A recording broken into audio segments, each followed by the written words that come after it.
Ils sont les harceleurs ou harceleuses. Ben oui, parce que souvent on utilise le masculin, mais il faut pas croire. Il y a aussi du féminin.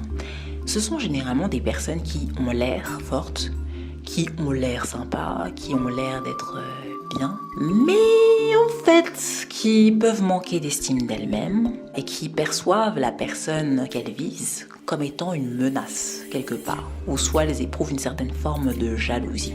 Et c'est ainsi qu'elles montent en usant la manipulation tout simplement. Et un peu de narcissisme aussi. Enfin, leur attitude, leur comportement est un peu de narcissisme, faut dire ce qui est. Elles mettent en place une stratégie qui leur permet d'arriver à leur fin, donc soit de détruire carrément la personne, de détruire sa réputation, ou bien la virer, ou bien... Enfin, ça peut être... C'est toujours dans le but de nuire. Et ces personnes, en fait, se sentent bien quand elles diminuent les autres, en fait, les humilient, ou les font se sentir plus bas que terre, tu vois. Donc elles ont un fond un peu de sadisme, de narcissisme aussi, parce que bon, tu ne cibles pas quelqu'un qui ne te fait rien, tu vois. Généralement, quand tu attaques quelqu'un, c'est que la personne, elle réveille quelque chose chez toi, et c'est pas forcément, peut-être c'est de l'insécurité aussi, tout un tas de choses. Comme je t'ai dit, ça peut se trouver à tous les niveaux, de la cour de récré au travail, à la famille. Donc voilà. Et du coup, ces personnes-là, elles peuvent faire plus ou moins de mal et de dommages en fonction de où elles se trouvent et où elles sont placées dans la hiérarchie. Si elles sont haut placées dans la hiérarchie, bah c'est là où elles peuvent faire le plus de dommages.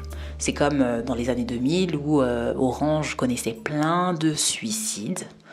Et l'un des managers, des directeurs d'Orange aurait déclaré en une phrase du type « Oh, encore un !» Une phrase un peu qui a choqué même les journalistes en mode « Mais c'est dans votre société que ça se passe, et si cette personne, d'après son rôle et sa position, est parfaitement en mesure de savoir ce qui se passe, régler les problèmes pour pouvoir intervenir et fixer ça en fait. » Et là, ils ont vu une réaction tout autre qu'ils n'ont pas compris. Bah, ça, tu sais que ça ne dit rien de bon. C'est aussi les harceleurs. Bon, là, désolé messieurs, j'ai que des exemples masculins. Les exemples féminins sont plus subtils en fait. C'est ça le truc.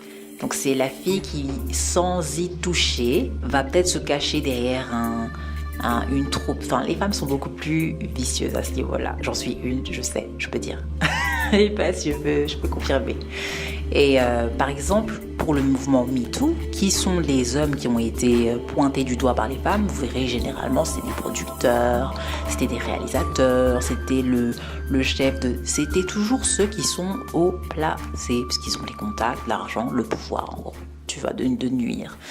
Et ensuite, ceux qui sont en bas dans la hiérarchie, alors ceux-là se servent d'une arme toute simple, la flatterie.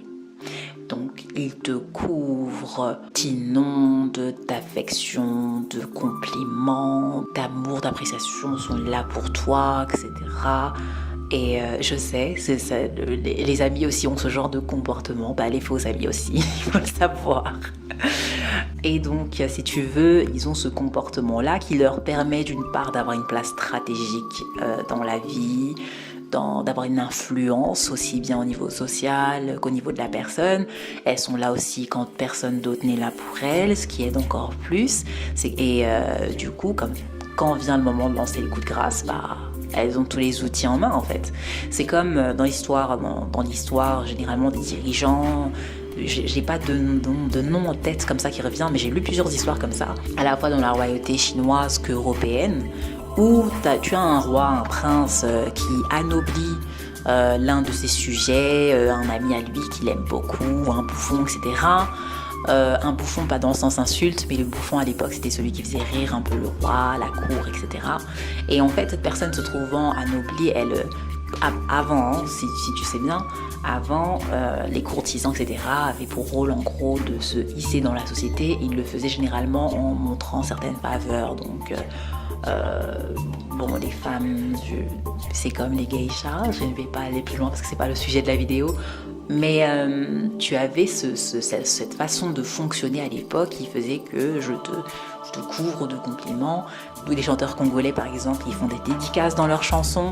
Là voilà. Et donc du coup, si tu veux, cette personne qui se trouvait anoblie, avait tendance à couvrir de compliments, à être là pour le roi ou le prince quand personne ne soutenait, quand il prenait des décisions que son conseil refusait ou était contre tout simplement. Donc la personne est là, se montre présente, etc.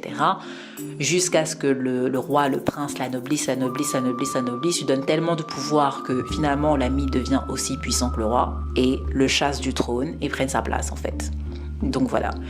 Et pourquoi? Et le roi s'est fié à quoi? Bon, je l'ai anobli, il me sera reconnaissant, donc je peux lui donner, je vais lui faire confiance, je vais lui donner le pouvoir, un peu plus de pouvoir, les yeux fermés.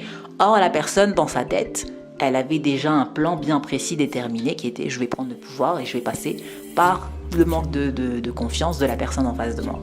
Donc tu vois, ça peut prendre plusieurs formes et ça peut être quelqu'un qui t'agresse directement, tout comme quelqu'un qui prépare son coup et qui prend le temps en fait. Donc il y a de tout, à tous les niveaux. Et du coup, la semaine prochaine, je te livrerai quelques stratégies pour pouvoir y mettre fin. Merci à toi d'avoir suivi. À plus tard. Ciao.